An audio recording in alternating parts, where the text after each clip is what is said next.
वसुदेवसुतं देवं कंसचाणूरमर्दनं देवकी परमानन्दं कृष्णं वन्दे जगद्गुरुं मूकं करोति वाचालं पङ्गुं लङ्घयते गिरिं यत्कृपातमहं वन्दे परमानन्दमाधवम्.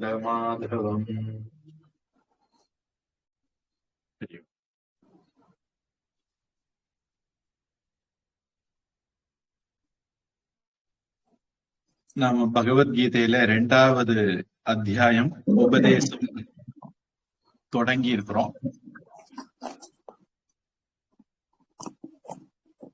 அர்ஜுனன் அவங்க செத்து போவாங்களே, இவங்க செத்து போவாங்களே அப்படிங்கிறது மாதிரி பல காரணங்கள் சொல்றான். அதனால மரணம்னா என்ன, நாமன்னா யாரு அப்படிங்கிற விசாரத்தோட பகவான் கீதையை தொடங்குறார். இப்ப நாம இப்ப 2 அல்லது 3 வகுப்பா இந்த விஷயம் பார்த்துட்டு இருக்கோம். இல்ல நாம என்ன தெரிஞ்சுக்கிறோம் அப்படின்னா, நாம நான் சொல்றது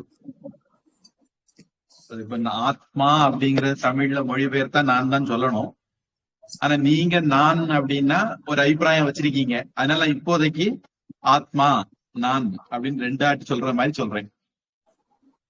ராமகிருஷ்ணர் சொல்வார், பழுத்த நான் பழுக்காத நான் அப்படின்பார். அது மாதிரி நான்ல நிறைய வெரைட்டி இருக்கு.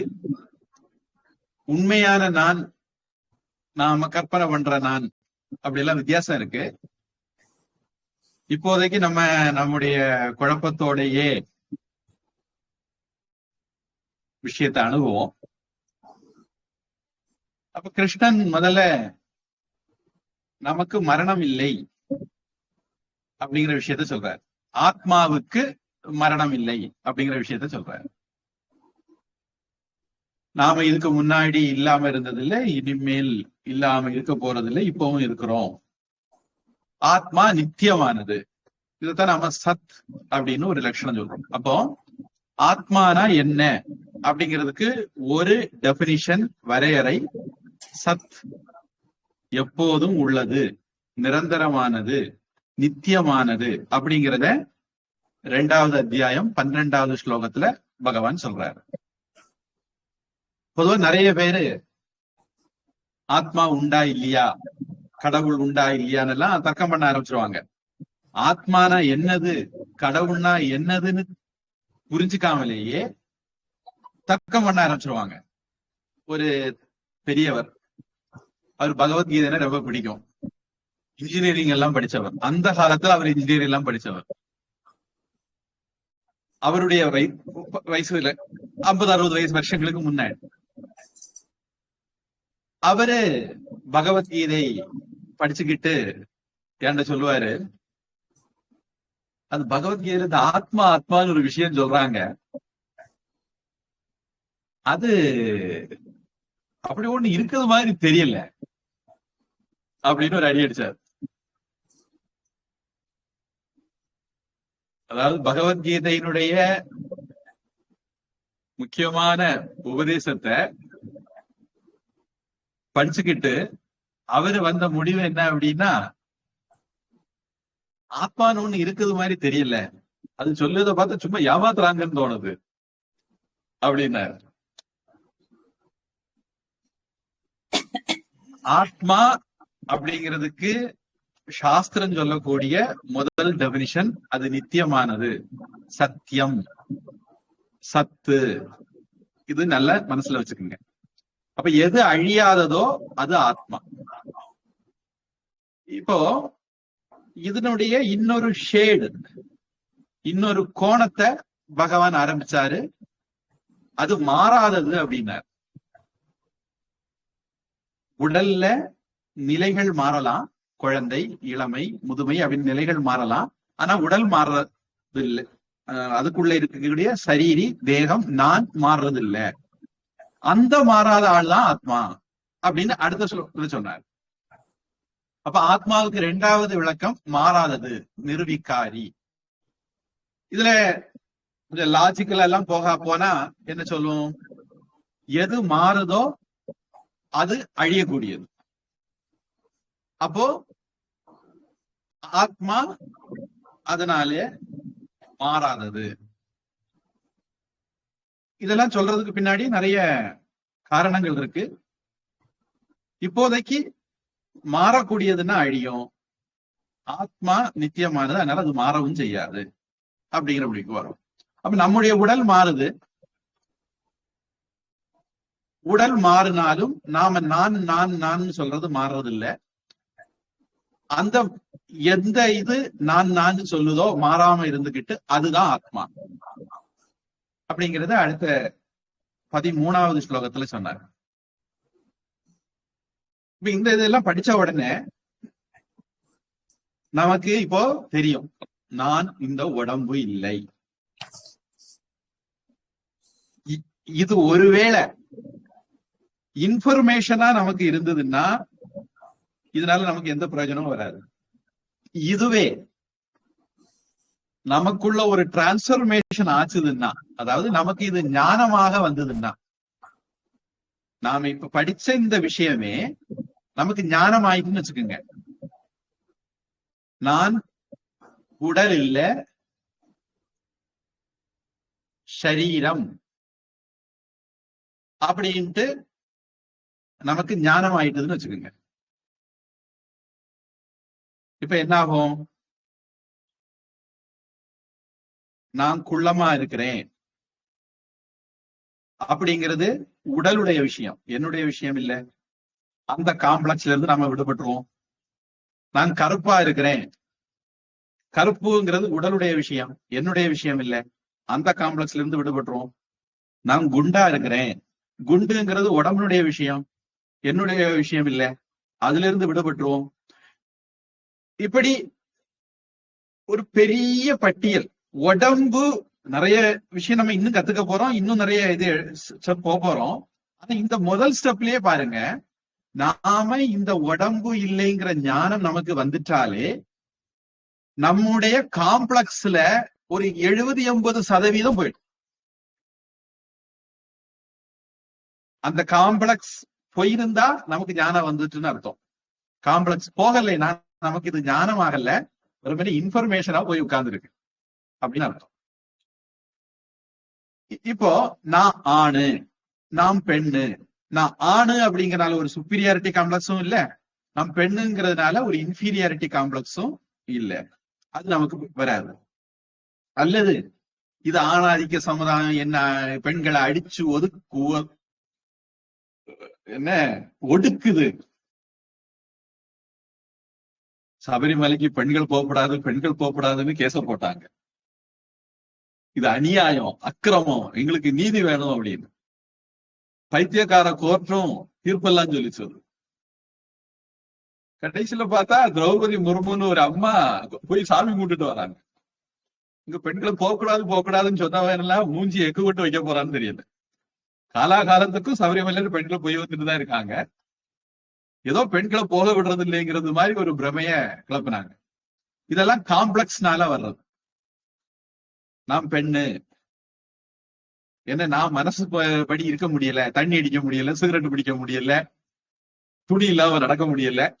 இந்த வெப்ராளத்துல பெண்கள் ஒடுக்கப்படுகிறார்கள், அடக்கப்படுகிறார்கள் சொல்லி கொஞ்சம் பேர் கிளம்புவாங்க. இந்த காம்ப்ளெக்ஸும் போயிடும். அப்புறம் நான் முஸ்லீம், அதனால எவன் முஸ்லீம் இல்லையா அவனை எல்லாம் கழுத்தெடுக்கணும்.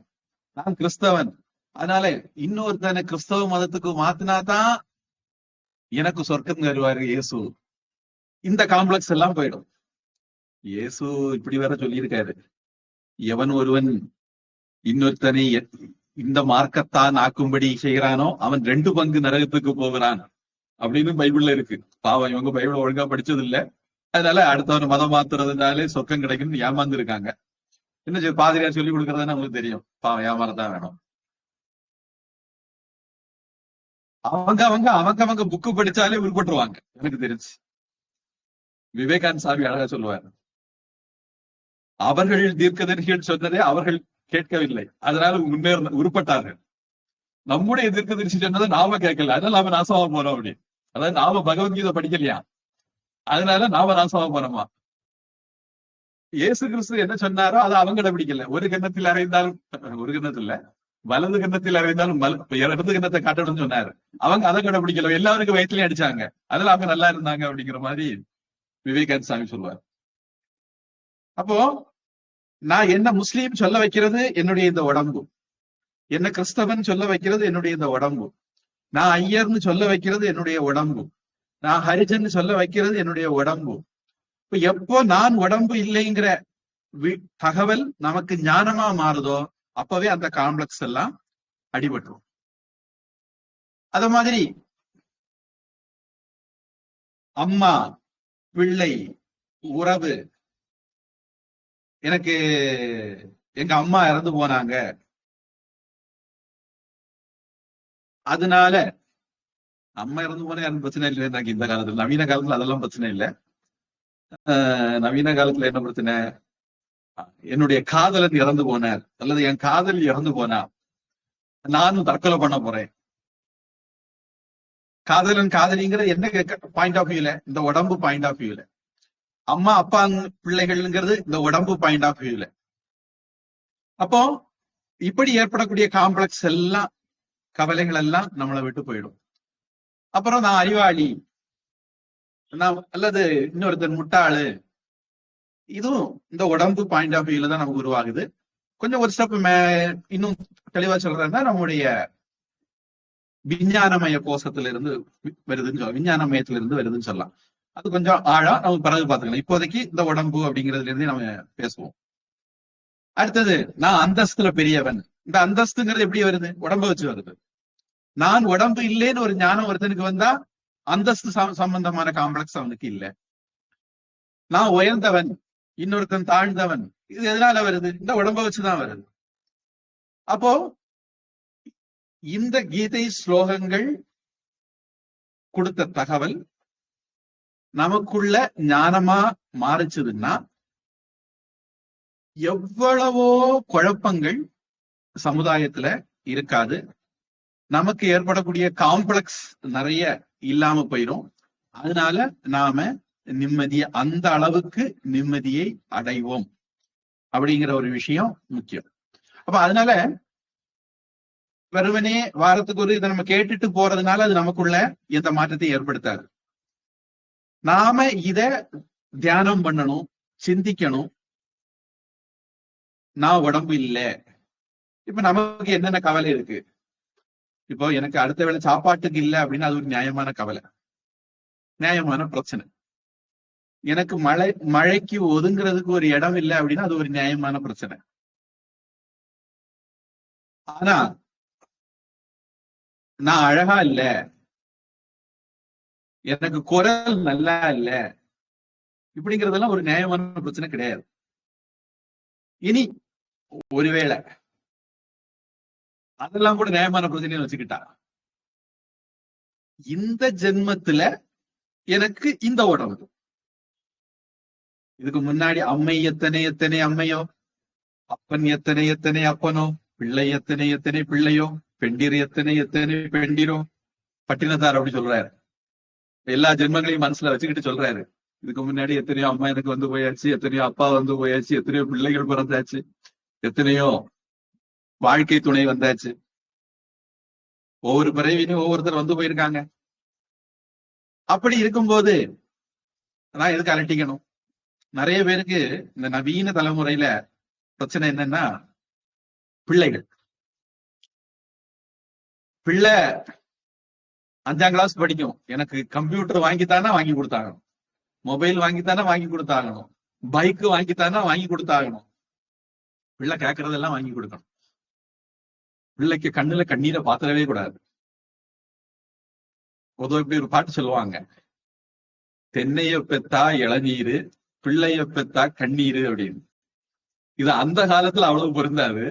அந்த காலத்துல ஒரு வீட்டுல 4 5 இருக்கும், சமைச்சு வச்சிருக்கோம், இப்படி வேணும்னா வந்து சாப்பிடு அப்படின்னு சொல்லிட்டு அம்மா அசால்ட்டா சொல்லிடுவாங்க. பிள்ளை சாப்பிடல அரட்டிக்க மாட்டாங்க. வீட்டுல போட்டி இருக்கு, அதனால ஒவ்வொருத்தரும் போட்டி போட்டு சாப்பிடவும் செய்திருவாங்க. இந்த காலத்துல அப்படி இல்லை. ஒன்னே ஒண்ணு கண்ணே கண்ணு, ஊட்டி ஊட்டி வளர்க்கணும்.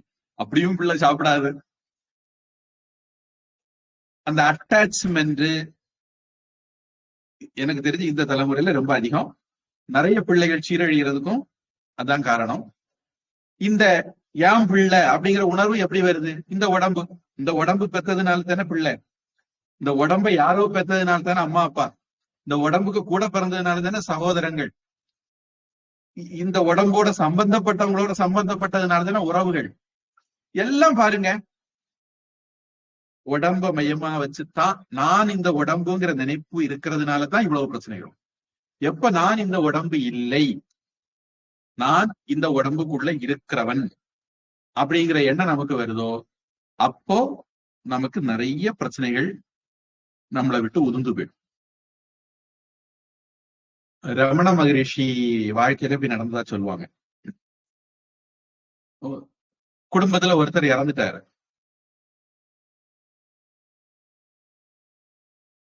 அவர் உடம்பு அப்படியே முழுசா அங்கேயோதான் இருக்கு. படுக்க வச்சிருக்காங்க, குளிப்பாட்டி படுக்க வச்சிருக்காங்க, அங்கதான் இருக்காரு. ஆனா எல்லாரும் போயிட்டாருன்னு சொல்லி அழுதுட்டு இருக்காங்க. ஆள் அங்கதான் இருக்கு, உடம்பு அங்கதான் இருக்கு. ஆனா ஜனங்கள் அவர் போயிட்டாருன்னு அழுதுட்டு இருக்காங்க. அப்பதான் ரமண மகரிஷிக்கு ஒரு யோசனை வந்தது. போனது யாரு, இருக்கிறது யாரு? அப்ப 2 பேர் இருந்தாங்களா? உடம்பா இருக்கு. நேற்றைக்கு வரைக்கும் இதே உடம்பு பார்த்துதான் விவகாரம் பண்ணிட்டு இருந்தோம். இன்னைக்கு அந்த உடம்ப பார்த்துட்டு பிரேதம் செத்து போச்சு அப்படின்னு சொல்றோம். ஏதோ ஒண்ணு போயிட்டுதுங்கிறோம். பொதுவா நாம இத உயிர் போயிட்டுதுங்கிற மாதிரி சொல்றோம். அதனால இப்போதைக்கு வேணும்னா நாம ஆத்மா அப்படின்னா உயிர்னு டிரான்ஸ்லேட் பண்ணிக்கலாம். அது தற்காலிகமான ஒரு டிரான்ஸ்லேஷன் வேணும், அப்படி வச்சுக்கலாம். உடம்ப விட்டு ஆத்மா போயிட்டுது, உயிர் போயிட்டுது. ஆனா ஆத்மாங்கிறது அதையும் தாண்டி, அது நம்ம பிறகு பார்ப்போம். இப்போ ஒரு விஷயம் நமக்கு தெளிவா தெரியுது. இதே உடம்புதான் உயிர் போயிட்டுதுன்னா பிரயோஜனம் இல்லை, அதுக்கு விலை இல்லை. எப்பண்டா கொண்டு சுடுகாட்டுல அல்லது இடுகாட்டுல கொண்டு வைக்கலாம், நாத்த அடிக்கிறதுக்கு முன்ன கொண்டு போயிடணும். எந்த உடம்ப நேற்றைக்கு வரைக்கும் பாராட்டி சீராட்டி இருந்தோமோ, அது உயிர் போச்சுதுன்ன உடனே எவ்வளவு சீக்கிரம் டிஸ்போஸ் பண்ணலாம் அப்படிங்கிற யோசனை வந்துருது. அப்ப இதுவும் நாம இந்த உடம்பு இல்லைங்கிறதுக்கு நமக்கு அன்றாடம் வரக்கூடிய ஒரு அனுபவம். ஆனா இதெல்லாம் என்ன ஆகலைன்னா நமக்கு விசாரமா மாறல, ஞானமா மாறல. அதனால நம்ம அப்படியே ராமகிருஷ்ணன் சொல்லுவாரு, சொர கொடுக்க தீர்த்தம் எல்லாம் குளிச்சுட்டு வரும், ஆனா அந்த கசப்பு மாறாது அப்படின்னு. அது மாதிரி நம்மளை சுத்தி இவ்வளவு விஷயங்கள் நடந்தாலும் நமக்கு ஒரு ஞானமும் வர்றதில்லை. பட்டினத்தாருக்கு பிள்ளை காதற்ற ஊசியும் வாராது காணும் கடை வழிக்கன்னு எழுதி கொடுத்தா ஞானம் வந்துட்டு. அருணகிரிநாதருக்கு அக்கா சொன்ன ஒரு வார்த்தையில ஞானம் வந்துட்டு. வால்மீகிக்கு ஒரு பறவை கொண்டு அது துடிச்சதை பார்த்த உடனே ஞானம் வந்துட்டு. இப்படி நிறைய பேருக்கு அப்படி ஒரு பிராக்ஷன் ஆஃப் செகண்ட்ல ஞானம் வருது. நமக்கு நம்ம சுத்தி எத்தனையோ விஷயங்கள் நடந்தாலும் ஞானம் வர மாட்டேங்குது. குழந்தைகள் பிறக்கிறத பாக்குறோம், நாம இத மாதிரிதான் குழந்தையா பிறந்தோம் அப்படின்னு நமக்கு உணர்த்துறதுக்காக வேண்டி கடவுள் அப்படி வச்சிருக்காரு. நம்மளை விட இளமையானவங்களை பாக்குறோம், நாமளும் இப்படி இளமையா இருந்தோம் அப்படின்னு உணர்த்துறதுக்காண்டி கடவுள் அவங்கள வச்சிருக்காரு. நம்மளை விட முதுமையானவங்களை பாக்குறோம், நாளைக்கு நமக்கும் இந்த கதிதான் வரும் அப்படின்னு உணர்த்துறதுக்காண்டி கடவுள் அவங்கள வச்சிருக்காரு. நேற்றைக்கு கருப்பா முடி இருந்தவங்க இன்னைக்கு வெளுப்பா முடியில இருக்காங்க, நேற்றைக்கு பல்லோட இருந்தவங்க இன்னைக்கு பல்லு இல்லாம இருக்காங்க, நேற்று காதல் கண்ணெல்லாம் நல்லா தெரிஞ்சவங்க பார்த்தவங்க கேட்டவங்க இன்னைக்கு அது இல்லாம இருக்காங்க. நமக்கும் இந்த மாதிரி ஒரு கதி வரும் அப்படின்னு உணர்த்துறதுக்காக நம்மளை சுத்தி பகவான் இப்படி எத்தனையோ விஷயங்களை வச்சிருக்காரு. பைபிள்லயா குரான்ல நினைக்கிறேன், குரான்ல ஆண்டவன் உங்களுக்கு ஆதாரத்தை வைத்திருக்கிறான் அப்படின்னு ஒரு டயலாக் அடிக்கடி வரும்.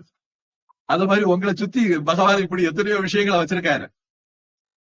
ஆனா இது எதுவும் நமக்கு உரைக்க மாட்டேங்கிறது அப்படிங்கிறது தான் துரதிருஷ்டம்.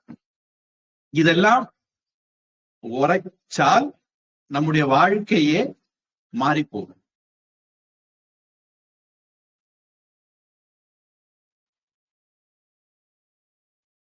நான் இப்ப சொல்ற விஷயம் ஒருவேளை கம்ப்யூட்டர் பத்தி கொஞ்சம் தெரிஞ்சவங்களுக்கு புரியலாம்,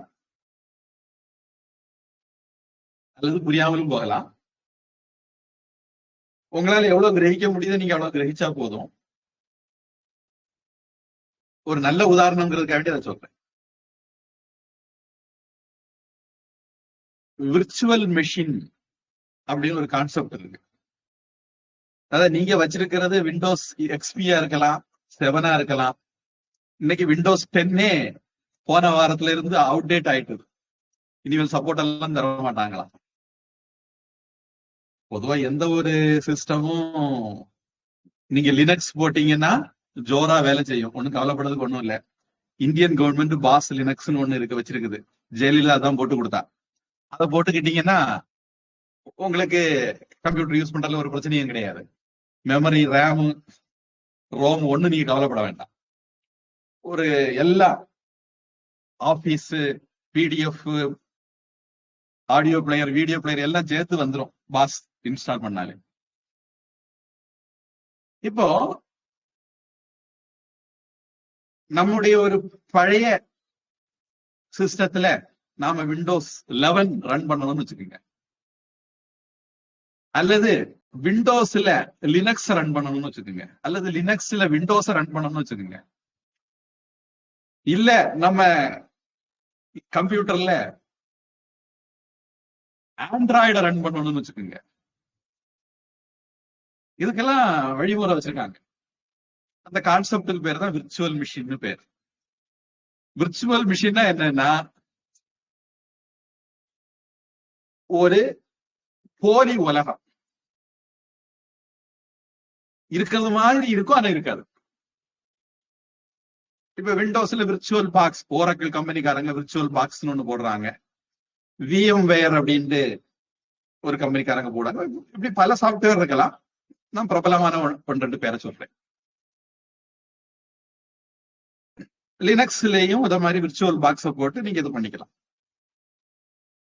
ஒரு இதுக்கு உலகத்துக்குள்ள ஒரு விண்டோஸ் எக்ஸ்பி வச்சுக்கோங்க. அந்த உலகத்துக்குள்ள விண்டோஸ் 11 உலகம் வேலை செய்யும். விண்டோஸ் 11க்கு தெரியாது இது ஒரிஜினலா விண்டோஸ் எக்ஸ்பின்னு. அது தன்னுடைய கற்பனை உலகத்துக்குள்ள நம்ம இந்த தூங்கும் போது கனவு உலகத்துல கனவு கண்டுகிட்டே இருப்போம். நிஜ உலகத்துல மறந்துகிட்டு நிஜ உலகத்தை போய் தெரியாம கனவு உலகத்துல இருக்கிறது மாதிரி கம்ப்யூட்டருக்குள்ள ஒரு கனவு உலகம், எக்ஸ்பிக்குள்ள விண்டோஸ் 11, அல்லது விண்டோஸுக்குள்ள லினக்ஸ், அல்லது லினக்ஸுக்குள்ள விண்டோஸ், இல்ல ஆண்ட்ராய்டு. இப்ப லினக்ஸ்ல விண்டோஸ் சாப்ட்வேர்லாம் வேலை செய்யாதுன்னு வச்சுக்க, நீங்க ஒயின்னு ஒண்ணு போட்டுக்கலாம். போட்டீங்கன்னா லினக்ஸ்லயே விண்டோஸ் மாதிரி கற்பனை பண்ணிட்டு அது வேலை செய்துரும். இல்ல ஆண்ட்ராய்டு ரன் பண்ணணும்னா QEMU, குயிக் எமுலேட்டர்னு வச்சிருங்க. QEMU அதை இன்ஸ்டால் பண்ணா போதும். விண்டோஸ் ஆண்ட்ராய்டு 16 உங்க லேப்டாப்ல நீங்க பார்க்கலாம். உங்க மொபைல் வேணா 7 வருஷத்துக்கு முன்ன வாங்குறது, 10 வருஷத்துக்கு முன்ன வாங்குறது ஆண்ட்ராய்டு 7-8 இருக்கலாம். ஆனா உங்க கம்ப்யூட்டர்ல விண்டோஸ் ஆண்ட்ராய்டு 16 வேலை செய்யும். இதே மாதிரி இன்டர்நெட்ல நீங்க இருக்கிறது இந்தியாவில சில சாப்ட்வேரை தடை பண்ணி வச்சிருக்காங்கன்னு வச்சுக்கோங்க. உடனே நீங்க VPN ஒண்ணு போடணும், விர்ச்சுவல் பிரைவேட் நெட்வொர்க். அது என்ன பண்ணும், நீங்க அமெரிக்காவில இருக்கிறது மாதிரி ஊரை ஏமாத்திக்கிட்டு அமெரிக்கால இதை தடை பண்ணாம இருந்த, உதாரணத்துக்கு சாத்தானிக் வெர்சஸ் சாத்தானின் கவிதைகள், கருத்து சுதந்திரத்துக்கு முன்னோடியான நாடு இந்தியா. ஆனா சாத்தானின் கவிதைகளை தடை பண்ணிடும். கருத்து சுதந்திரத்துக்கு முன்னோடியான நாடு இந்தியா, ஆனா டாவின்சி கூட தடை பண்ணிடும். கருத்து சுதந்திரத்துக்கு முன்னோடியான நாடு இந்தியா, ராமர் செருப்பால் அடிச்சாலும் பரவாயில்ல, ராமர் கட்டுக்கதைன்னு அவங்க எல்லாம் அந்த இந்து மதத்தை பத்தி உங்களுக்கு முழு கருத்து சொல்றோம், வேற மதத்தை பத்தி கருத்து சொல்ற கிடையாது. இப்ப உங்களுக்கு இத பாக்குறது இன்னொரு படம் கூட வந்தது, ப்ராஃபட்னு ஒரு படம் கூட வந்தது அமெரிக்கால. அதெல்லாம் இந்தியாவில தடை, பார்க்க முடியாது. அப்ப நீங்க என்ன பண்ணணும், ஒரு VPN போட்டுக்கிட்டு நீங்க அமெரிக்கால இருக்கிறது மாதிரி போக்கு காட்டிக்கிட்டு அதெல்லாம் பாத்துக்கலாம், இந்தியாவில இருந்தே பாத்துக்கலாம். இந்த மாதிரி ஒரு இது இன்னைக்கு சயின்ஸ்னால சாப்ட்வேர்னால சாத்தியமாயிருக்கு. இதே மாதிரி ஒரு உலகத்துல தான் நாம இருக்கிறோம்னு வேதாந்தம் சொல்லுது, பகவத்கீதை சொல்ல போகுது, நாம பார்க்க போறோம். ஆனா நாங்க சொன்னா நீங்க கேட்க மாட்டீங்க. உங்க கண்ணு முன்னாடியே இன்னைக்கு சாத்தியப்படுத்தி காட்டியிருக்காங்க. இந்த ஒரு ஞானமும் நமக்கு இருந்தா, அப்பா செத்து போனாரம் அப்படின்னு ஒருத்தன் சொன்னான்னா, இது ஞானம் இல்லாதவங்க, அஞ்ஞானி. ஞானம் உள்ளவங்க அதனால என்ன, சோவாட். அஞ்ஞானி வாட் அப்படின்பா, ஞானி சோவாட் அப்படின்பா. இதுதான் ஞானிக்கும் அஞ்ஞானிக்கும் இடையில உள்ள வித்தியாசம். அதுக்காக வேண்டி ஞானி பொறுப்பு இல்லாதவன், அக்கறை இல்லாதவன் அப்படியெல்லாம் கிடையாது, விவகாரம் தெரியாது அப்படியெல்லாம் கிடையாது. அவனை உள்ளத்துல அது பாதிக்காது. வெளியே பானை உடைக்கணுமா, குடம் உடைக்கணுமா, கொள்ளி வைக்கணுமா, எல்லாம் செய்வான், அதுல எல்லாம் குறை வைக்க மாட்டான். ஆனா அவனுடைய மனசுல பாதிப்பு இருக்காது. இப்போ சிவாஜி கணேசன் வச்சுக்குவோம், உங்க எல்லாருக்கும் சிவாஜி கணேசன் தெரியும்னு நினைச்சிட்டு பேசுறேன். நீங்க த்ரிஷா நயன்தாரா காலமான்னு தெரியல எனக்கு. சிவாஜி கணேசன் ஒரு நடிகர் இருந்தார். அவர் நாடகத்துல இருந்து சினிமாவுக்கு வந்தவர். நாடகத்திலையும் நடிச்சிருக்காரு, சினிமாலையும் நடிச்சிருக்காரு. இப்ப அவர் நாடகத்துல நடிக்கிற காலம்னு வச்சுக்கோங்க. அவருக்கு முன்னாடி ஒரு ஆடியன்ஸ் இருக்காரு, அவர் மனோகரா நாடகம் போடுறார், அதுல நடிக்கிறார். அதுல அவர் அழுறாரு. அவர் அழுற பார்த்து பார்வையாளர்கள் எல்லாம் அழுறாங்க. அதை பார்த்த உடனே அவருக்கு மனசுக்குள்ள சந்தோஷம். ஆனா மேடையில அவர் அழுதுட்டு இருக்காரு, இன்னும் அதிகமா அழுறாரு. மனசுக்குள் ஆடியன்ஸ் இன்னும் அதிகம் அழுறாங்க, அவருக்கு மனசுக்குள்ள இன்னும் சந்தோஷம், இன்னும் அழுறாரு. மனசுக்குள்ள சந்தோஷம், இத்தனை பேர் அழ வச்சுட்டா அப்படின்னு, எத்தனை பேர் நடிப்புல கிறக்கிட்டேன் அப்படின்னு. ஆனா வெளியே அழுறாரு. இப்படி நம்முடைய பாத்திரத்துக்கும் நமக்கு இடையில ஒரு இடைவெளி இருக்குது. இத நாம கண்டுபிடிக்கணும். இத உணர்ந்தா இந்த உலக வாழ்க்கை நிம்மதியா இருக்கும். இத ஒரு இன்டர்னல் ஸ்பேஸ் அப்படின்னு சொல்லலாம். நாம இந்த உலகத்துல அம்மாவா பாத்திரம் எடுத்திருக்கிறோம், அப்பாவா பாத்திரம் எடுத்திருக்கோம். இப்போ ஒரு ஆளு, ஒரு பொண்ணுன்னு வச்சுக்கோங்க, அவங்கதான் மகா, அவங்கதான் மனைவி, அவங்கதான் அம்மா, அவங்கதான் சித்தி, பெரியம்மா, அத்தை, மாமி. உண்மையில இது யாரு? அவங்க அம்மையா? அம்மாவா இருந்தா மகளா இருக்க முடியாது, மகளா இருந்தா அம்மாவா இருக்க முடியாது, மகளா இருந்தா மனைவியா இருக்க முடியாது, சகோதரியா இருந்தா மனைவியா இருக்க முடியாது. ஒரு ஆளு எத்தனையோ பாத்திரங்களை நடிக்க முடியும். ஏன்னா உண்மையில அந்த ஆளு எந்த பாத்திரமும் இல்லை. உதாரணத்துக்கு தங்கம் இருக்கு, அதுக்குன்னு வடிவம் கிடையாது.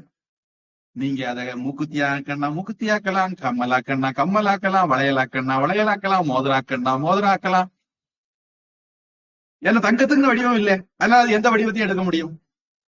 உங்களுக்குன்னு ஒரு பாத்திரம் இல்லை, ஆத்மாவுக்குன்னு ஒரு பேரு வடிவம் இல்லை, அதனால அது எந்த பேரு வடிவத்தை வேணாலும் எடுக்கலாம். அப்போ வேறு வடிவத்துலதான் வேறுபாடு, தங்கத்துல இல்ல. இந்த ஞானம் நமக்கு இருந்ததுன்னா ஜாதி சண்டை, மத சண்டை, இனச்சண்டை, இப்படி எல்லாம் வேறுபாடுகளுக்கு காரணமாக நாம சண்டை போடுறதுங்கிறது இருக்காது. அப்போ நமக்கு பகவத்கீதை ஒரு ஸ்லோகம் படிச்சு பொருள் படிக்கிறது, ஒரு ஸ்லோகத்துக்கு பொருளை தெரிகிறதுங்கிறது நமக்கு முக்கியம் இல்லை. நம்முடைய வகுப்பை பொறுத்த வரைக்கும் நம்முடைய வகுப்பினுடைய ஸ்டைல் அது இல்லை. இந்த இன்ஃபர்மேஷன் எப்படி என்னுடைய வாழ்க்கையில அப்ளை ஆகணும், அப்ளை ஆகிறதுனால அது ஞானமா மாறினாலும் என் வாழ்க்கையில என்ன மாற்றம் வரணும், இது நமக்கு ரொம்ப முக்கியமானது. இப்போ நான் உங்ககிட்ட சொல்றேன் பானை அப்படின்னு. உடனே உங்க எல்லாருக்கும் போன கிளாஸ்ல பார்த்த பானை ஞாபகம் வந்திருக்குமே. கூடவே கூட கூட பார்த்த பானைகள்லாம் ஞாபகம் வந்திருக்குமே. நான் இப்ப பானையை காட்டல, பானைன்னு சொன்னேன், அவ்வளவுதான். உடனே உங்க உலகத்துல பானை தோன்றியஸ். அப்ப பானைன்னா என்னது? பானை அப்படிங்கிறது அறிவு, அது ஒரு நாலேஜ். பானைய செய்யக்கூடிய குயவனுக்கும் பானை அப்படிங்கிற ஒரு நாலேஜ் மனசுல இருக்கு. அவன் அதை அடிப்படையா வச்சு அதுக்கு ஒரு வடிவம் கொடுக்குறான். நீங்க பாக்குறீங்க கார்கனிஷன், பானைய பத்தின ஒரு கார்கனிஷன் உங்களுக்கு வருது, இதுதான் பானைன்னு உங்க மனசுல பதிஞ்சாச்சு. அதுக்கு பிறகு அத மாதிரிப்பட்ட எதை பார்த்தாலும் இது பானைன்னு நீங்க ரெக்கக்னைஸ் பண்ணுவீங்க. ரீகார்கனிஷன், ரெக்கக்னைஸ் பண்ணுவீங்க. ஏற்கனவே உங்களுக்குள்ள சில தகவல்கள் இருக்கு, அதை வச்சு அதை புரிஞ்சுக்குவீங்க, நினைவுபடுத்துவீங்க. இப்போ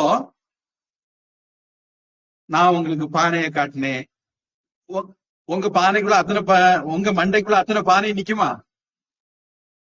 ஸ்தூலமா நிக்காது.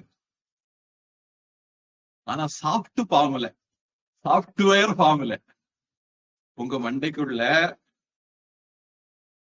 பானை மட்டும் இல்ல, இமயமலையே வேணாலும் உள்ள கொண்டு வச்சிடலாம், பசிபிக் கடலையே வேணாலும் உள்ள கொண்டு வச்சிடலாம், இந்து சமுத்திரத்தை வேணாலும் உள்ள கொண்டு வைக்கலாம். இந்த பிரபஞ்ச வெளியே மில்கிவே மட்டும் இல்ல, நிறைய நட்சத்திர கூட்டம் இருக்கான், அதெல்லாம் கூட உள்ள கொண்டு வந்துடலாம். எப்படி இது சாத்தியமாகுது? சூக்ஷ்ம வடிவில சாப்ட்வேர் ஃபார்ம்ல உள்ள கொண்டு வந்துடலாம். இப்போ கம்ப்யூட்டர், மொபைல் போன், கம்ப்யூட்டர் உங்களை எல்லாரும் தெரியாட்டா கூட மொபைல் போன் உங்க எல்லாரும் தெரிஞ்சிருக்கும். இந்த காலத்துல மொபைல் போன் இல்லாம இருந்த கிளாஸுக்கு ஏற முடியாது. இப்போ உங்க மொபைல் போன்ல நீங்க என்னென்ன பாக்குறீங்களோ எல்லாத்தையும் போட்டோ பிடிச்சு வச்சுக்கலாம். அது பெருசு பெருசா இருக்கும், அதெல்லாம் உங்க மொபைல் போனுக்குள்ள வந்துடும், போட்டோவா அல்லது வீடியோவா வந்துடும். சரி, இந்த வாட்ஸ்அப் எல்லாம் வச்சிருக்கிறவங்களுக்கு ஒரு முக்கியமான பிரச்சனை. வாட்ஸ்அப்ல ஒரு நாளைக்கு 1000 2000 அப்படின்னு வந்து வந்து வந்து வாட்ஸ்அப் இடம் போன்ல இடம் ஆச்சு. இப்ப என்ன பண்ணணும்? மெமரிய கிளியர் பண்ணணும். என்ன பண்றீங்க? வீடியோ, போட்டோ இதெல்லாம் வேண்டாததெல்லாம் செலக்ட் பண்ணி டெலிட். இப்போ ஆண்ட்ராய்டுலயே வந்துட்டு, முன்னாடி கம்ப்யூட்டர்ல மட்டும் இருந்தது. டெலிட் பண்ண உடனே அது ட்ராஷ்ல போய் கிடக்கும், இல்ல ரீசைக்கிள் பின்ல போய் கிடக்கும். அதுக்கு பிறகு நீங்க புதுசு புதுசா உள்ள போட்டுக்கலாம். இப்போ ஆக மொத்தம் உங்க போன்ல இந்த மெமரிங்கிறது, இந்த மெமரி கார்டுன்னு எடுத்துக்கிட்டா இவ்வளவுதான் இருக்கும், ஒரு இன்ச் இருந்தா அதிகம். அதுக்குள்ள சொல்லுவாங்க 2 ஜிபின்னு சொல்லுவாங்க, 32 ஜிபின்னு சொல்லுவாங்க, 128 ஜிபின்னு சொல்றாங்க, 500 ஜிபின்னு சொல்றாங்க. ஆகும்போது அதுக்கு இருக்குது இவ்வளவுதான் இருக்குது. இது எப்படி சாத்தியம்? உண்மையிலேயே நீங்க அங்க அழிக்கிறதும் இல்ல, உண்மையிலே போடுறதும் இல்ல. விர்ச்சுவல் மெஷின் சொன்ன இந்த மாதிரியான ஒரு கான்செப்ட் தாங்க. இனி தீவிரவாதிகள் நம்ம திராவிட மாடலா கூட இருக்கலாம், இல்ல அழிச்சிருவாங்க. கரூர்ல நிறைய விஷயம் அழிச்சிட்டாங்களாம். இப்ப சிபிஐ என்ன பண்ணும்? அவங்க அந்த ஹார்ட் டிஸ்க்கு கொண்டு போய் ஒரு சாப்ட்வேரை போட்டு, நீ நேற்றைக்கு என்ன அழிச்ச, முந்தா நாள் என்ன அழிச்ச, 5ஆவது நாள் என்ன அழிச்ச, 5 மாசத்துக்கு முன்ன என்ன அழிச்ச, 5 வருஷத்துக்கு முன்ன என்ன அழிச்ச, எல்லாத்தையும் ரிட்ரீவ் பண்ணி எடுத்துருவாங்க.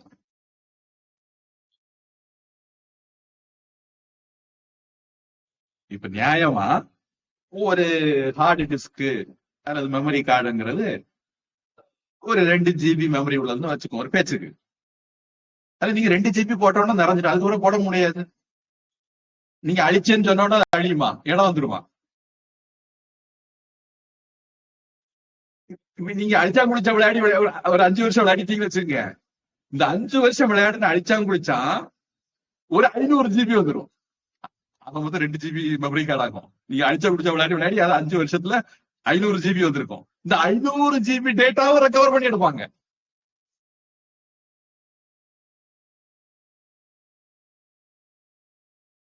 அதனால மனுஷனுடைய உலகமே இப்படி இருக்கு. கடவுளுடைய உலகம் எப்படி எப்படி எல்லாம் இருக்கலாம். அதனுடைய ரகசியத்தை புரிஞ்சுக்கிறதுங்கிறது அவ்வளவு ஈஸி இல்லை. அதனால பகவத்கீதையில நாம இப்போ பாக்குற சப்ஜெக்டும் அந்த மாதிரிதான். இப்ப நான் ஒருவேளை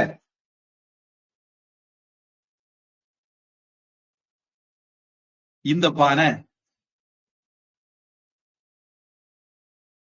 4 லிட்டர், இந்த பானை 5 லிட்டர் அப்படின்னு சொல்றேன்னு வச்சுங்க.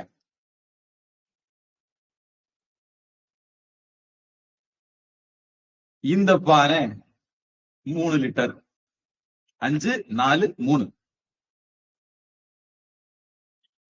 பெருசு பெருசு 5, சின்னது 4, அதோட சின்னது 3. இதுல 5 லிட்டர் 4 லிட்டர் 3 லிட்டர்ங்கிறது என்ன? இதுக்கு உள்ள இருக்கக்கூடிய வெத்திடம். அப்படிதானே இல்லையா? வெத்து இடத்துக்காக 4 லிட்டரு 3 லிட்டர் 5 லிட்டரு 3 லிட்டர்னு பேரு.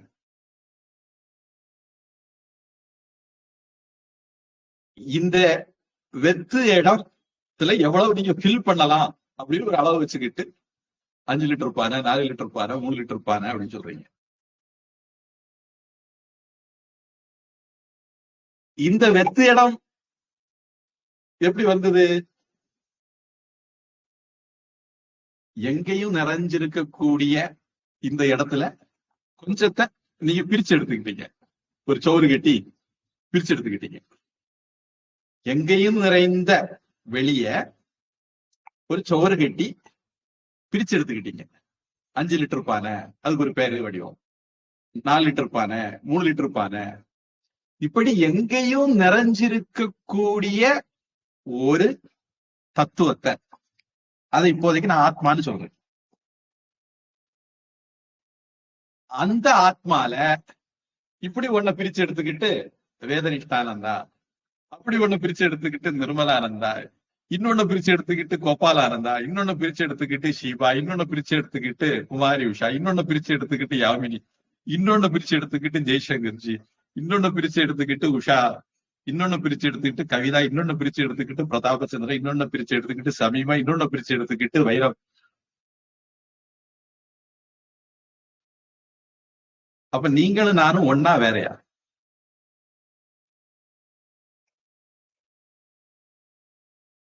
இந்த வெளியும் இந்த வெளியும் ஒன்னா வேறையா? இந்த வெளியும் வேலை சேர்த்துக்கங்க. இது இப்ப ரூம் ஆகாசம், இதுக்கு மட்டாகாசம்னு பேரு. இது கட்டாகாசம், கட்டம்னா பானை, கட்டாகாசம். மட்டம் அப்படின்னா ரூம், இது மட்டாகாசம். இனி வெளிய எங்க நிறைஞ்ச ஒரு ஆகாசம் இருக்கு, அது மகாகாசம். இதெல்லாம் ஒன்னா வேறையா?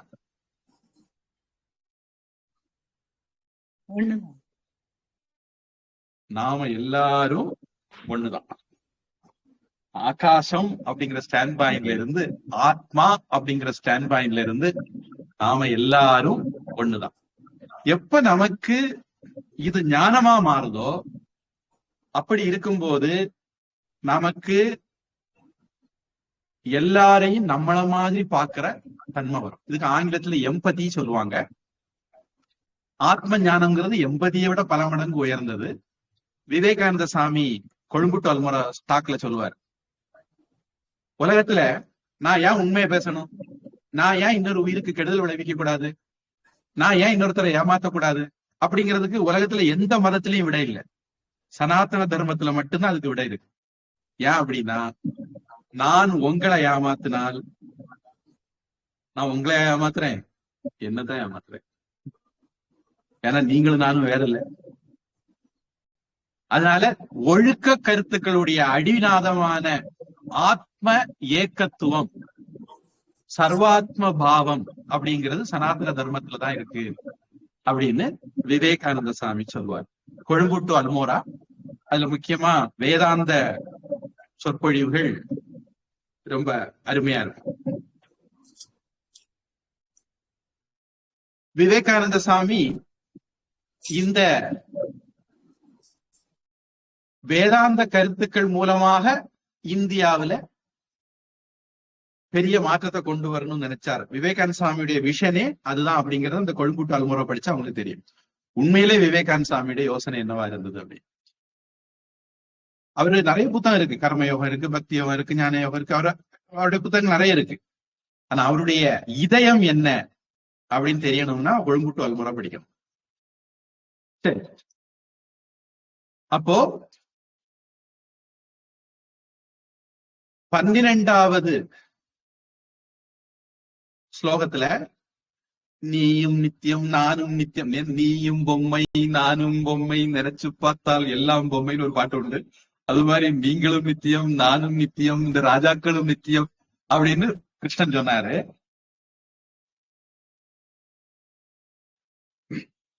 இதுல ஒரு கேள்வி வருது.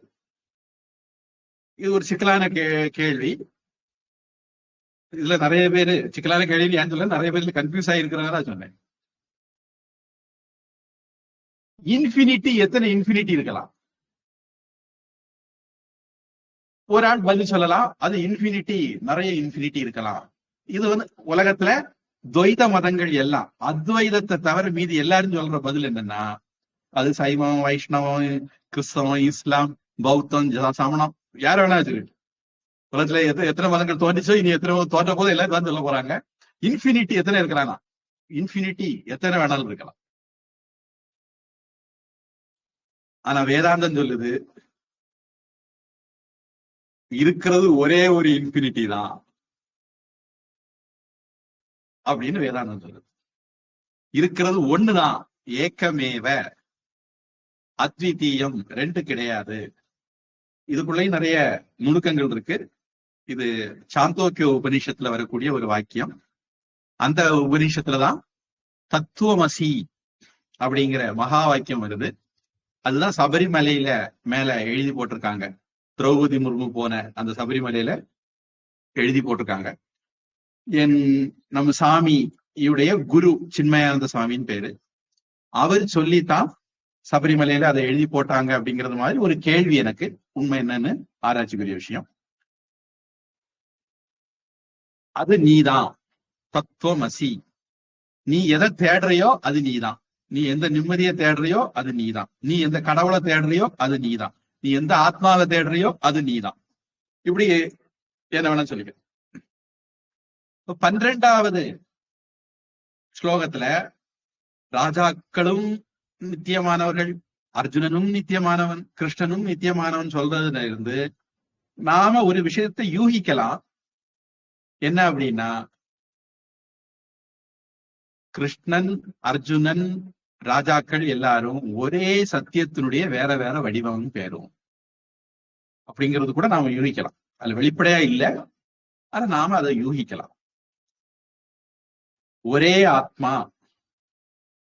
அதுதான் பலதா இருக்குது. ஏகம் சத் விப்ரா பகுதா வதந்தி அப்படிங்கிறது ரிக்வேதம். உள்ளது ஒண்ணுதான். ஞானிகள் அதுக்கு ராமா, கிருஷ்ணா, சிவன், விஷ்ணு, தேவி, முருகன், கணபதினு பல பேர்ல கூப்பிடுறாங்க அப்படின்னு ஒரு மந்திரம் ரிக்வேதத்துல வருது. அடுத்து 13வது ஸ்லோகத்துல அது நித்தியமானது. ஏன் அப்படின்னா அது நிர்விகாரமானது, அதுக்கு மாற்றம் இல்லாதது, அதனால அது நித்தியமானது அப்படின்னு காரண காரியமாகவும் அடுத்த ஸ்லோகத்தை எடுத்துக்கலாம்.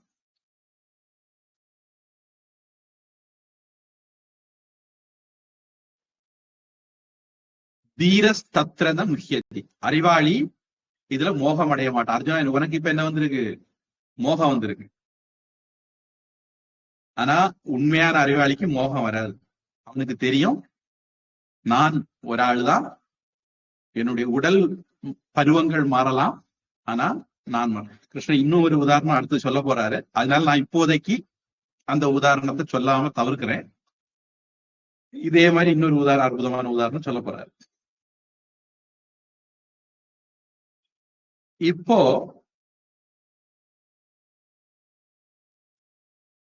இதுவரைக்கும் நாம கேட்டதுல இருந்து நமக்கு அந்த தகவல்கள் இப்படி ஞானமாக மாறணும்.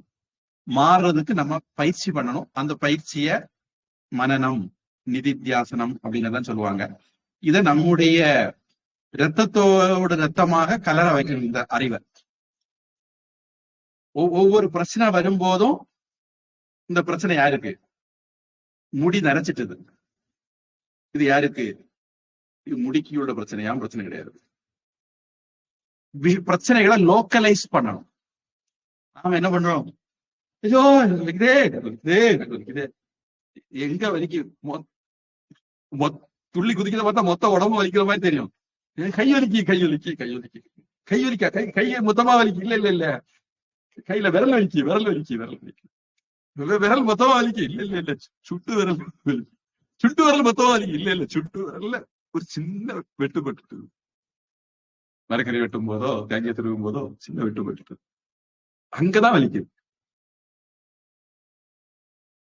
அங்க அந்த வலியை அங்கேயே லோக்கலைஸ் பண்ணணும். நம்ம உலகத்துல நிறைய பிரச்சனைகள் நமக்கு இருக்கலாம். அந்த பிரச்சனையை நம்ம லோக்கலைஸ் பண்றதுக்கும் கத்துக்கணும். நாம என்ன பண்றோம்? துரும்ப தூண பெருமாளாக்கியா இல்ல மலையாக்கி நம்ம வாழ்க்கைய நரகமாக்கிட்டு இருக்கோம். அதுல இருந்தும் நாம வெளியே வரணும்.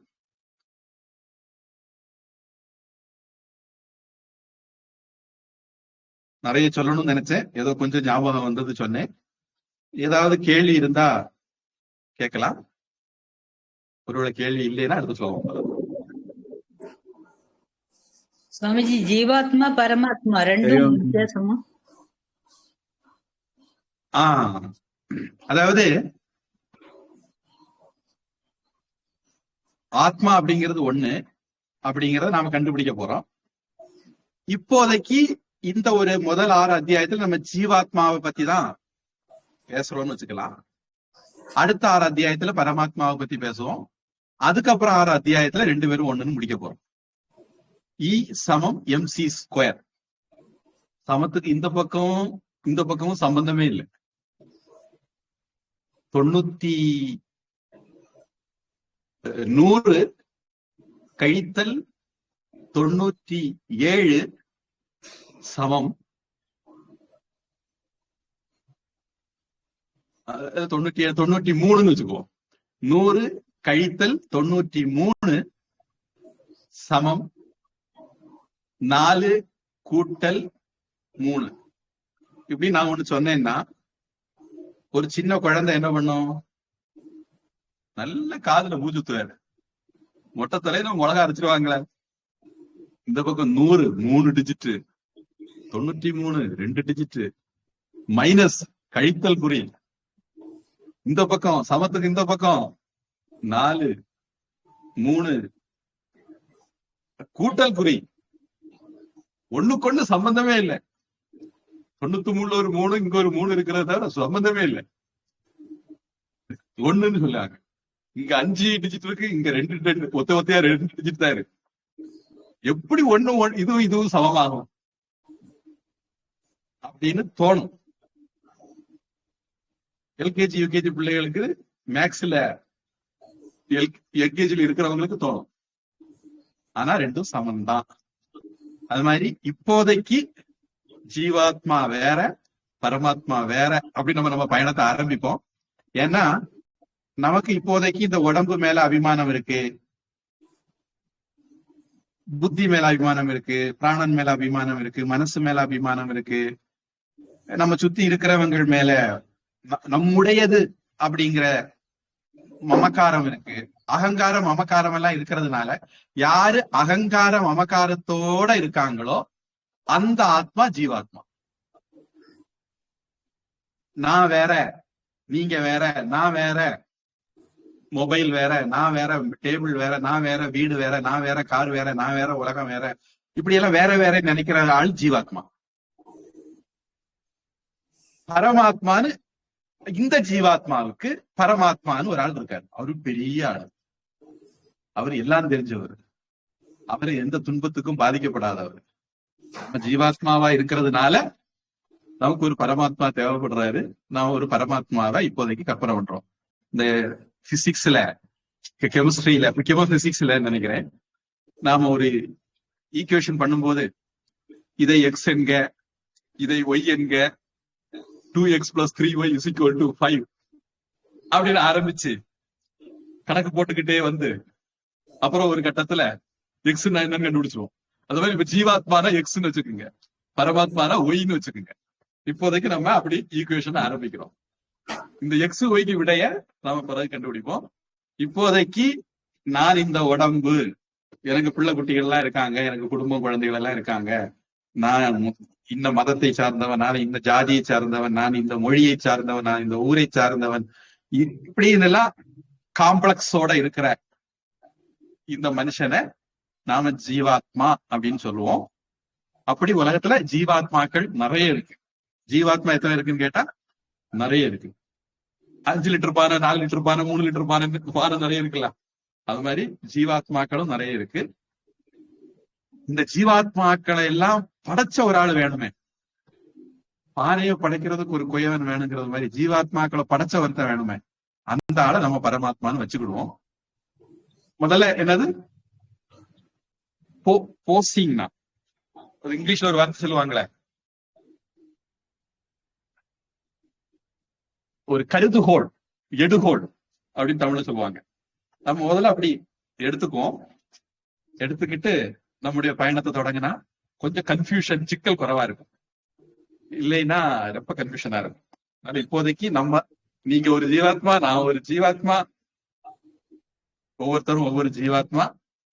இங்க ஜீவாத்மா சைதன்யம் இருக்கு, ஜடம் இருக்கு, கம்ப்யூட்டர், மொபைல் இதெல்லாம் ஜடம், மண்ணு, மரம், மண்ணு, கல் எல்லாம் ஜடம். ஜடம் இருக்கு, சேத்தனம் இருக்கு, அதுக்கப்புறம் அசையக்கூடியது இருக்குது, அசையாதது இருக்குது, அப்புறம் ஸ்தூலமானது இருக்குது, சூக்ஷ்மமானது இருக்குது. இப்படி இப்போதைக்கு நம்ம உலகத்துல இவங்க எல்லாம் எல்லாரும் இருக்காங்க.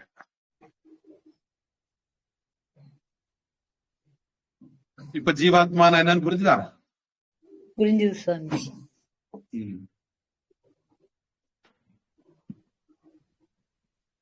சாமிஜி, இந்த நீங்க நேரமே சொன்ன மாதிரி நல்ல சீனியரான ஒரு ஆளு, பகவத்கீதை முழுவதும் படிச்சதுக்கு அப்புறமும்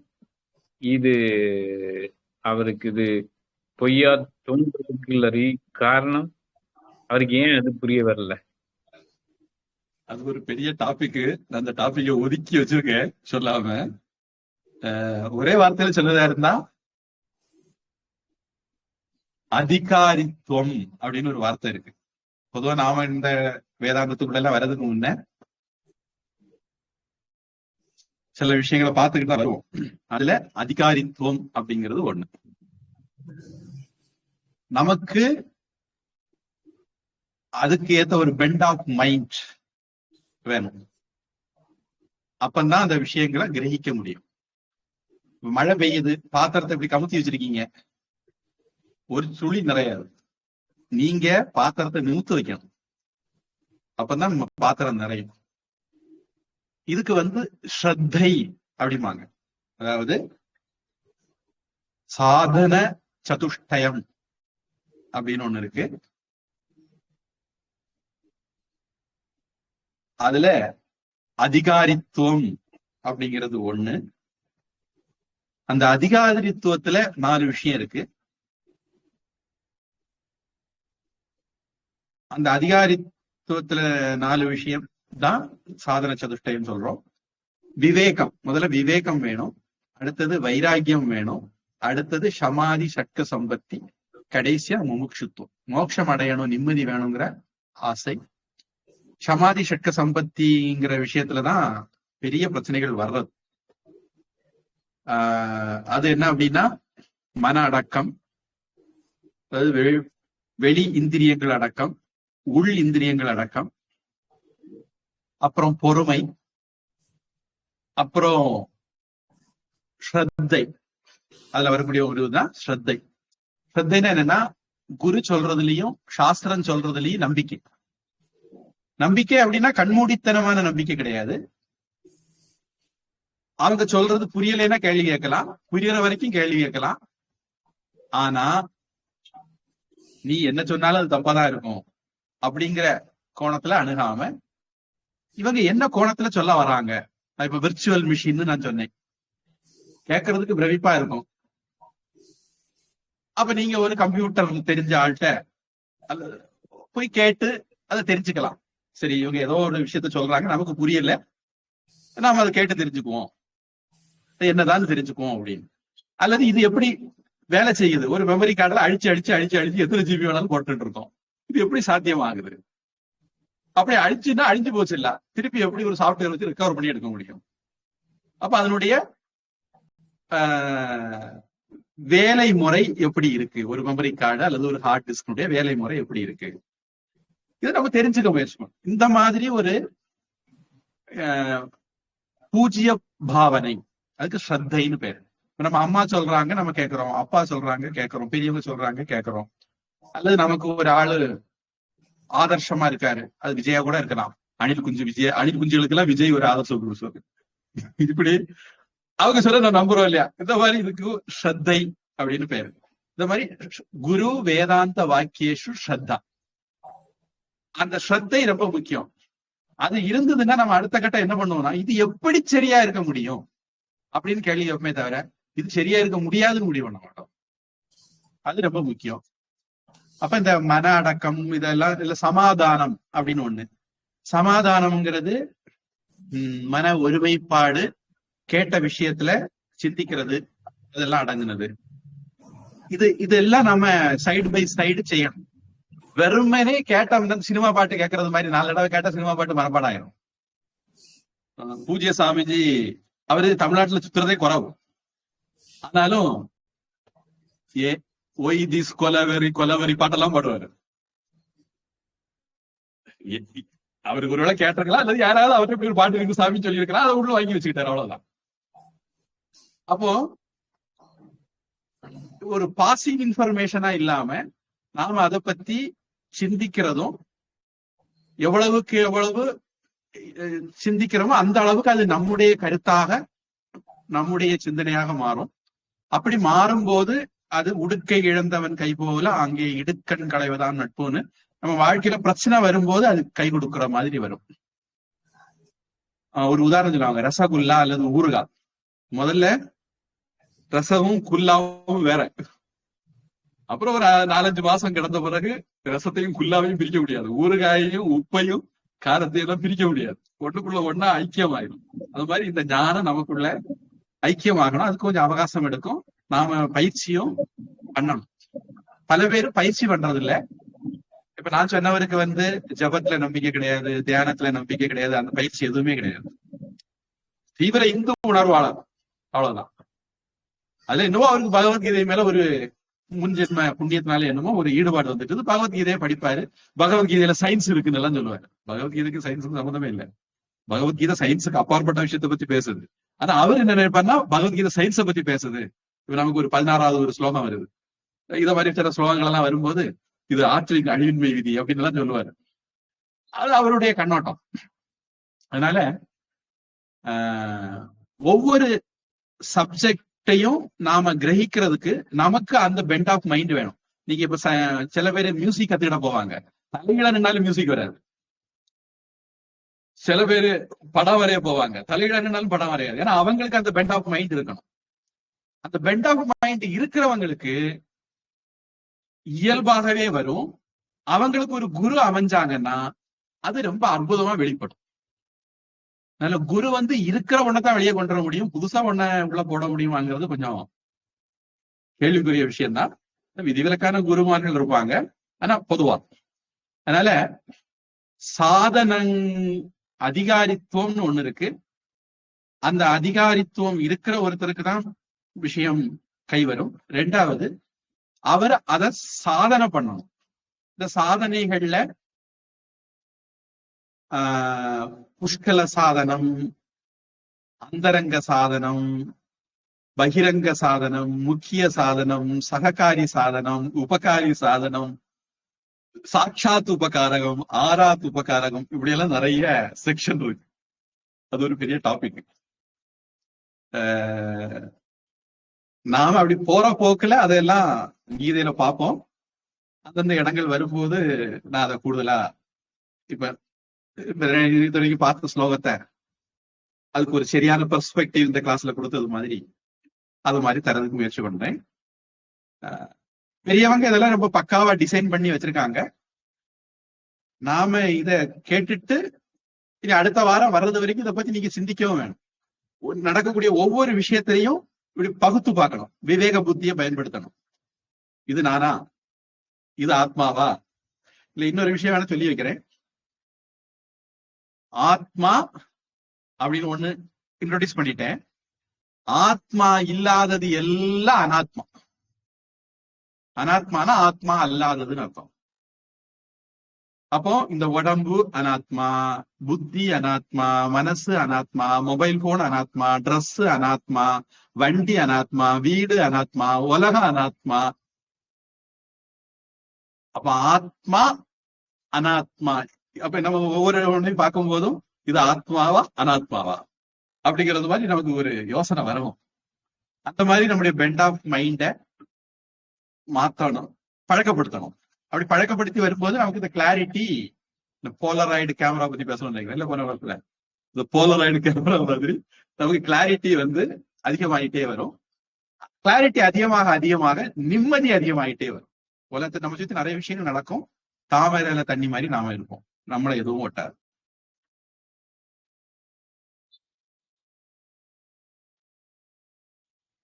சமஜித், எல்லாருக்கும் எளிதா கிடைக்கிறது மாதிரி இல்லாத கஷ்டமா இருக்கிறது ஏன்?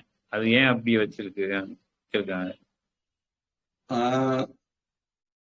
மெத்த கடினம் அதையே மெத்த கடினம்னு சினிமா பாட்டு உண்டு போல இருக்கு. அத ரமண மகரிஷி அதிசுலபம் ஐயே அதிசுலபம், ஆத்ம வித்யா ஐயே அதிசுலபம்னு பாடியிருக்காருன்னு சொல்லுவாங்க. உண்மையிலேயே உலகத்துல ரொம்ப எளிமையானது ஆத்ம வித்யா தான், என்ன பத்தி அறிகிறது தான். ஏன்? ஒருவேளை திடீர்னு கரண்ட் போயிட்டது, என்னுடைய மொபைல் போன் எங்க இருக்கு, தீப்பெட்டி எங்க இருக்கு, மெழுகுத்திரி எங்க இருக்கு, எல்லாம் நான் தேடணும். நான் எங்க இருக்கேன்னு தேடணுமா? அப்ப என்ன கண்டுபிடிக்கதான் உலகத்திலே எளிமையான விஷயம். ஆனா துரதிருஷ்டவசமா நமக்கு ஏன் இது கஷ்டமா இருக்குன்னா, நான் எங்க இருக்கிறேன்னு வெளியே தேடிட்டு இருக்கிறேன். ஒரு கதை சொல்லுவாங்க. முல்லா ஒரு நாள் வீட்டுக்கு வெளியே என்னமோ தேடிட்டு இருந்தாராம். இவரு தேடுறத பார்த்துட்டு போறவங்க வாரவங்க எல்லாம், முல்லா என்ன தேடுறீங்க அப்படின்னு கேட்டாங்க. அவருக்கு ஒரு உதவி பண்ணுவோம் அப்படின்னு. முல்லா சொன்னாரா, அது அலமாரி சாவியை தொலைச்சிட்டேன், தேடிட்டு இருக்கேன் அப்படின்னு. உடனே முல்லாவுக்கு ஒத்தாசம் பண்ணுவோம், உலகத்துல நல்ல மனுஷங்க நிறைய இருக்காங்கல்ல, அவங்களும் அவருக்கு கூட தேட ஆரம்பிச்சாங்க. காலையில ஆரம்பிச்சு தேடுவாங்க, சாயந்தரம் ஆச்சு, இருட்ட போகுது. அப்ப அந்த கூட்டத்துல ஒருத்தருக்கு ஒரு ஞானோதயம் வந்தது.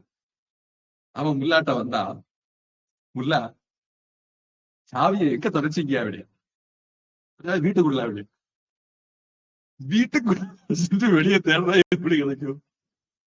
நாம ஆத்மாவை அப்படித்தான் தேடும். அதுதான் குழப்பத்துல முக்கியமான குழப்பம். ஏன் நம்மால ஆத்ம வித்தியை கஷ்டமா இருக்குன்னா, இருக்கும் இடத்தை விட்டு இல்லாத இடம் தேடி எங்கெங்கோ அலைகின்றார் ஞானத்தங்கமே, அவர் ஏதும் அறியாதடி ஞானத்தங்கமே. பொதுவா இந்த ஒரு திருப்பு முனைய, ஒரு பார்வைய கொடுக்கிறது வேதாந்த நூல்கள், உபனிஷத், பகவத்கீதை, பிரம்மசூத்திரம் மாதிரி நூல்கள்லாம் இந்த ஒரு முக்கியமான திருப்பு முறையை தான் கொடுக்குது நமக்கு. நீ வெளியே தேடிட்டு இருக்கிற, நீ தேட வேண்டியது வெளியே இல்ல, உள்ள. கட்டோபனிஷத் சொல்லுது, பராஞ்சிகாணி வெத்ரணத் ஸ்வயம்பூஹு தஸ்மாத் பராங் பஷ்யதி ந அந்தராத்மன். கண்ணு காதுக்கு மூக்கு எல்லாத்தையும் கடவுள் வெளியே பார்த்து படைச்சிட்டாரா, அதனால வெளியே பார்த்துட்டு இருக்கான், உள்ள பாக்குறது இல்ல. அந்தராத்மன் உள்ள பாக்குறது இல்ல. கச்சித் தீரக ஆவிருத்த சக்ஷுகு பிரத்யேகாத்மானம் ஐக்ஷத்து.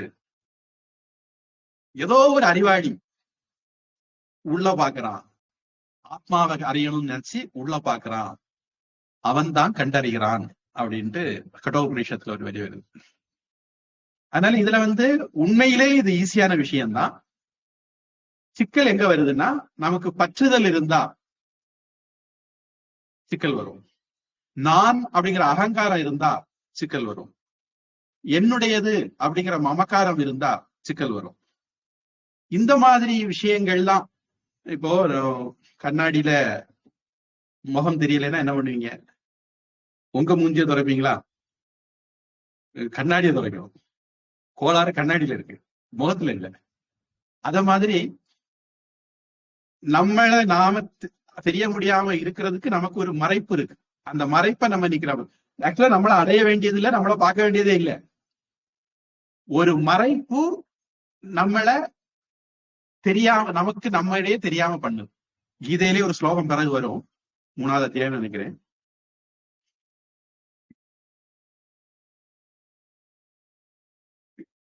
யதோ உல்பேன ஆவிருத்தோ கர்ப்பக யதா தர்ஷோ மலேனச்ச தூமேன ஆவிரியத்தே வன்னிகி ததா தேனேதம் ஆவிருத்தம். கர்ப்பப்பை குழந்தைய மறைச்சிருக்கிறது மாதிரி, கண்ணாடிய அழுக்கு மறைச்சிருக்கிறது மாதிரி, கண்ணாடி தெரிகிற பிம்பத்தை, நெருப்ப புகை அல்லது சாம்பல் மூடி இருக்கிறது மாதிரி நம்மள ஏதோ ஒண்ணு மறைச்சிருக்கு. சில மறைப்பு அப்படின்னு ஊதுன உடனே அந்த நெருப்பு பிரகாசம் வெளியே வந்துடும். கண்ணாடியில அழுக்குன்னா கொஞ்சம் மிதக்கணும். வயிற்றுக்குள்ள இருக்க குழந்தை அப்படின்னா 10 மாசம் காத்திருக்க வேண்டியதான். நம்முடைய மறைப்பு எப்படிப்பட்டது அப்படின்னு நமக்கு தெரியாது. அதை நீக்கிறதுக்காக நம்முடைய முயற்சி எப்படிப்பட்டதுன்னு நமக்கு தெரியாது. இதை பொறுத்து நமக்கு எவ்வளவு எளிதில ஞானம் வருது அப்படிங்கிறது வித்தியாசப்படும். ஆனா எல்லாருக்கும் சாத்தியமானது, ஆணு பெண்ணு, உயர்ந்தவர் தாழ்ந்தவர், எந்த ஜாதி எந்த மதம் எதுவும் பார்க்காம எல்லாருக்கும் சாத்தியமான ஒரு விஷயம் இது. இதுக்கு அறிவியல் பூர்வமான முறைகள், இதை எப்படி அணுகணும், எப்படி ப்ராசஸ் பண்ணணும், இது எல்லாமே நமக்கு நம்முடைய புண்ணியம் பெரியவங்க பண்ணி வச்சுட்டு போயிருக்காங்க. நாம அதை பயிற்சி மட்டும் பண்ணணும், அவ்வளவுதான். இத புரிகிறதுனால இது நமக்கு தெளிவாகுமா? இல்ல பகவத்கீதையோட மட்டும் தெளிவாகுமா? இல்ல இன்னும் நிறைய கத்துக்க வேண்டிய இருக்குமா? இல்ல, இப்ப எனக்கு சொல்ல போனா, இப்ப நத்துவேவாகம் ஜாத்து நாசம் கேட்ட உடனேயே இந்த உடம்பு நான் இல்ல அப்படிங்கிற ஞானம் ஒருத்தருக்கு வந்துட்டதுன்னா அது ஒரு ஸ்லோகம் போதும். நீ இனிமேல் பகவத்கீதையோட படிக்க வேண்டியது இல்லை. அந்த ஸ்லோகத்துல உங்களுக்கு சரியாகலைன்னா அடுத்த ஸ்லோகம் வரீங்க, அது சரியாகலைன்னா அடுத்த ஸ்லோகம் வரீங்க. அர்ஜுனனுக்கு இப்படி இந்த ஞானம் வர்றதுக்கு ஒரு 18 அத்தியாயம் ஆச்சுது. அதனால நம்ம முன்னாடி ஒரு 18 அத்தியாயம் இருக்கு. 18 அத்தியாயத்துல அவன் சொன்னான், நஷ்டோ மோகத ஸ்மிருதிர் லப்தா, என்னுடைய மயக்கம் போச்சுது, பழைய ஞாபகம் தர்ம ஞாபகம் திருப்பி வந்தது, இந்த வில்ல எடுக்கிறேன் சட்டை போடுறேன் அப்படின்னா. அவனுக்கு ஒரு 18 அத்தியாயம், 18 அத்தியாயமா வியாசர் 18 அத்தியாயமா எழுதி வச்சிருக்காரு. அந்த ஒரு ஒரு சிறுபயரை முளைக்க போட்டா அடுத்த நாள் முளைச்சிடும். தேங்காயை முளைக்க போட்டா ஒரு 6 மாசம் ஆகலாம், கொஞ்சம் 1 மாசம் 2 மாசமா ஆகலாம். அல்லது பலன் தர்றதுக்கு ஒவ்வொரு பயிரும் ஒவ்வொரு மாதிரி டைம் எடுத்துக்கும். இத மாதிரி ஒரு வித்தியாசம் இருக்கு. நம்ம எல்லாம் ஜீவாத்மா, ஒவ்வொரு ஜீவாத்மாவும் ஒவ்வொரு மாதிரி கர்மங்களை கொண்டு வந்திருக்கிறோம். அதனால அந்த வித்தியாசம் வருது. 5 லிட்டர் பானையில 5 லிட்டர் தானே எடுக்க முடியும், 4 லிட்டர் பானையில 4 லிட்டர் தானே எடுக்க முடியும். அத மாதிரி ஆனால் முன்ஜென்ம புண்ணியத்தை தொடர்ச்சியை பொறுத்து சில பேருக்கு ஒரு ஸ்லோகம் ஒரு கிளாஸை கூட போதுமா இருக்கும், சில பேருக்கு கூடுதல் தேவைப்படலாம். ஒருவேளை சில பேருக்கு பகவத்கீதை கிட்டத்தட்ட எல்லாம் வந்துட போகுது, முழுமையான நூல் தான் பகவத்கீதை. ஒருவேளை பகவத்கீதை கேட்டு வரலைன்னா உபனிஷத்து படிக்க வேண்டியது, பிரம்மசூத்திரம் படிக்க வேண்டியது. ஏன்னா ஒவ்வொன்றும் ஒவ்வொரு ஆங்கிள் விஷயங்களை பிரசன்ட் பண்ணும். அந்த ஒரு வித்தியாசம் புஸ்தகங்கள்ல உண்டு. மாண்டூக்கிய உபனிஷத் அப்படின்னா அவஸ்தாத்திரய பிரக்ரியா, விழிப்பு, கனவு, உறக்கம் அப்படிங்கிற கண்ணோட்டத்துல அது விஷயத்தை பிரசன்ட் பண்ணும். தைத்திரிய உபனிஷத்துன்னா அன்னமயம், பிராணமயம், மனோமயம், விஞ்ஞானமயம், ஆனந்தமயம், இப்படி 5 மயத்து கண்ணோட்டத்துல பிரசன்ட் பண்ணது. சில இது பஞ்சீகரணம் அப்படிங்கிற கான்செப்ட சொல்லுது, சிலது திரிவிருத் கரணம், சாந்தோக்கிய உபனிஷத் திரிவிருத் கரணம் அப்படிங்கிற கான்செப்ட சொல்லுது. இப்படி வேற வேற மெத்தடாலஜிய வேற வேற நூல்கள் எம்ப்ளாய் பண்ணும். இதுல ஏதோ ஒண்ணு நமக்கு கிளிக் ஆகும். இப்ப என்ன பொறுத்த வரைக்கும் நான் வெள்ளிமலை ஆசிரமத்துல இருந்து கிட்டத்தட்ட 1995 இருந்து 2004 2005 வரைக்கும் இதெல்லாம் கேட்டுட்டு தான் இருந்தேன். 2005 அந்த மாதிரி சமயத்துல நான் தைத்திரிய உபனிஷத் படிக்கிறேன், திருஷ்ய வேகம் படிக்கிறேன், மாண்டூக்கிய உபனிஷத் படிக்கிறேன். அது வரைக்கும் நான் அத்வைதம் நினைச்சு வச்சிருந்தது விவேகானந்த சாமி கிட்ட அடிச்சது மாதிரி. ராமகிருஷ்ணர் எல்லாம் ஒண்ணுதான், எல்லாம் பரம்பொருள் தான் சொன்னாரா, விவேகானந்த சாமி வெளியே வந்து சொன்னாரா, கடவுளுக்கு ஒரு வேலையும் சொல்லல, இந்த தூடுப்பு கடவுளா, இந்த கப்புக்கு கடவுளா, இந்த செருப்பு கடவுளா அப்படிங்கிற மாதிரி விவேகானந்த சாமி கிண்டல் பண்ணாரா. அப்புறம் ராமகிருஷ்ணர் அவர் தொட்டாருன்னு, அவரு சமாதி நிலைக்கு போனாருன்னு, உண்மை உணர்ந்தாருன்னு அந்த கதை போகுது. அது மாதிரி தொடக்கத்துல அத்வைதம் சொல்லும் போது எனக்கு ரொம்ப சிம்பிளா வந்த கேள்வி, நானும் நீங்களும் எப்படி ஒன்னா இருக்க முடியும்? ஏன்னா நான் ரொம்ப தெளிவா இருந்து நான் இந்த உடம்பு தான் அப்படின்னு. அப்ப நீங்கள் நானும் ஒண்ணு கிடையாது.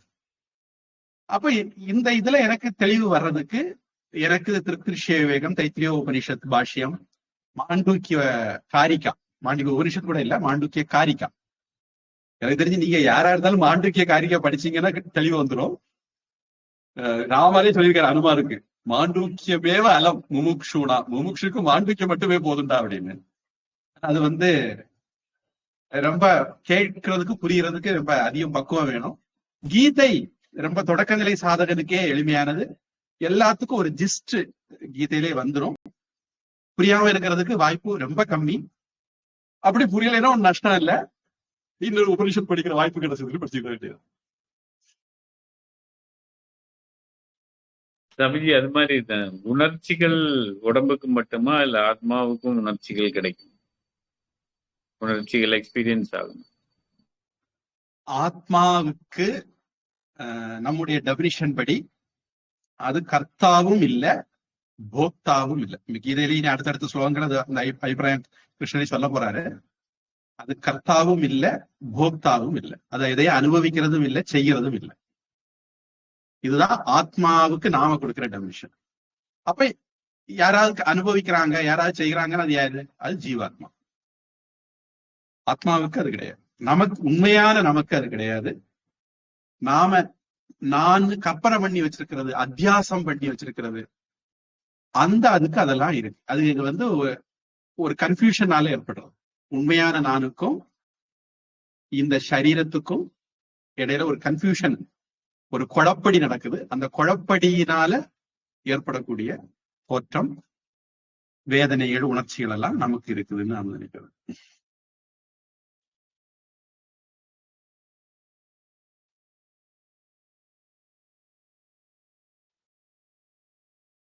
சரி, ஏதாவது கூடுதல் இதனுடைய தொடர்ச்சி இருந்தா அடுத்த வகுப்புல நம்ம பார்ப்போம். அதே மாதிரி தொடர்ந்து அடுத்த ஸ்லோகங்கள் அடுத்த வகுப்புல பார்ப்போம். நமக்கு அடுத்த ஸ்லோகம் எல்லாம் கேட்கறதுக்கு நல்லா தான் இருக்கு. ஆனாலும் உலகத்துல இன்ப துன்பம் இருக்கே. கைத்து வலி வருது, முட்டு வலி வருது, முதுகுவலி வருது, தலைவலி வருது அப்படின்னு இருந்தா அதை எப்படி டீல் பண்றது அப்படிங்கிற விட அடுத்த ஸ்லோகத்துல அடுத்த வகுப்புல அதை பார்ப்போம். பிரார்த்தனை.